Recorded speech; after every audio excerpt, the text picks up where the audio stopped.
The Statutes of Kilkenny were a series of 35 acts passed at Kilkenny in 1366, aiming to curb the decline of the Hiberno-Norman Lordship of Ireland. Background to the statutes. By the middle decades of the 14th century, the Hiberno-Norman presence in Ireland was perceived to be under threat, mostly due to the dissolution of English laws and customs among English settlers. These English settlers were described as more Irish than the Irish themselves, referring to their taking up Irish law, custom, costume and language. The introduction to the text of the statutes claim original Anglo-Norman, or plus Anglicé de la dit hergepassant la langue gis monta les and usages Anglicé vivante. Chez gouvernement as man ears guys a langue des war enemies a occidentaunt fet divers mariages and alliances entre eux et les war enemies avod dits don't la dit here la lieg people drichel. La langue ingloise ligence en osta senior la roi duque les Anglais ilo ex sont mizen. Subjection a retraits. Now many English of the said land, forsaking the English language, manners, mode of riding, laws and usages, live and govern themselves according to the manners, fashion, and language of the Irish enemies, and also have made divers marriages and alliances between themselves and the Irish enemies, aforesaid, whereby the said land, and the liege people thereof, the English language, the allegiance due to our Lord the King, and the English laws there, are put in subjection and decayed. The statutes try to prevent this middle nation, which was neither true English nor Irish, by reasserting English culture among the English settlers. There were also military threats to the Norman presence, such as the failed invasion by Robert Bruce's brother Edward Bruce in 1315, which was defended by the Irish chief Donal One Acutil in his remonstrance to Pope John XXII, complaining that, for the English inhabiting our land, are so different in character from the English of England, that with the greatest propriety they may be called a nation not of middle medium, but of utmost perfidy. Further, there was the de Burger-Burke Civil War of 1333–38, which led to the disintegration of the estate of the Earldom of Ulster into 3 separate lordships, 2 of which were in outright rebellion against the Crown. The prime author of the statutes was Lionel of Antwerp, better known as the Duke of Clarence, and who was also the Earl of Ulster. In 1361, he had been sent as viceroy to Ireland by Edward III to recover his own lands in Ulster if possible and to turn back the advancing tide of the Irish. The statutes were enacted by a parliament that he summoned in 1366.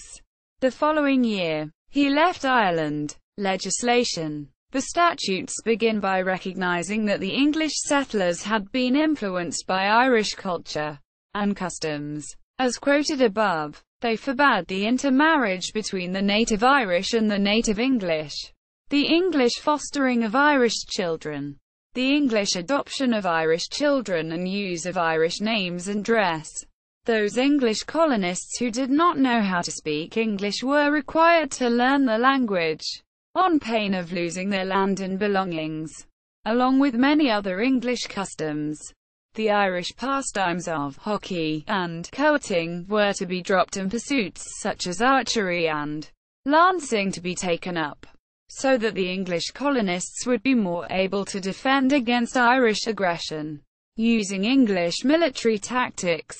Other statutes required that the English in Ireland be governed by English common law, instead of the Irish march law or Brehon law, and ensured the separation of the Irish and English churches by requiring that no Irishman of the nations of the Irish be admitted into any cathedral or collegiate church amongst the English of the land.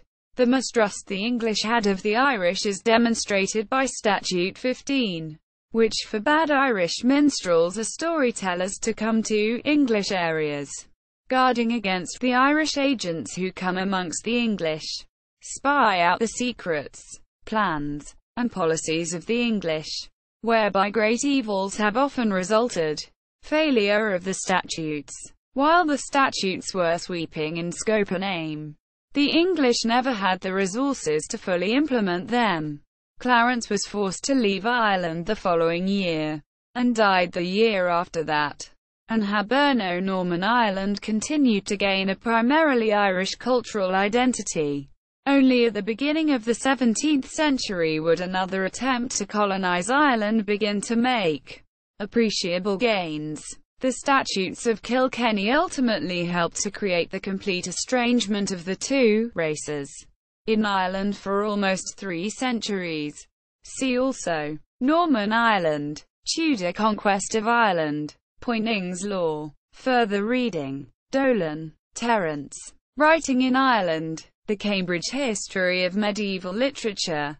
1st ed. 1999. Fry, Peter. Plantagenet. Somerset. Fry, Fiona Somerset. 1991. A History of Ireland. Routledge. ISBN 978-0-415-04888-0.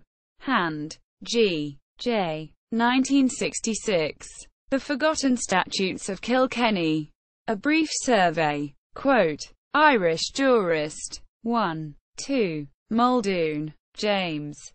2000. Medieval Notions of Difference. In Lang. Errol. Race and Racism in Theory and Practice.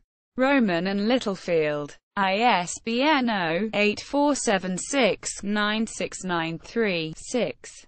Sims, Catherine. Gaelicization. Medieval Ireland. An Encyclopedia. 1st ed. Routledge 2005.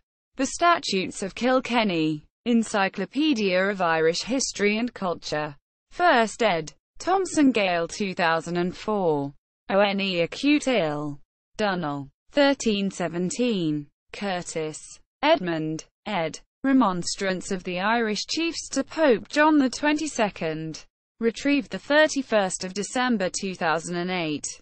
A statute of the 40th year of King Edward III. Enacted in a parliament held in Kilkenny.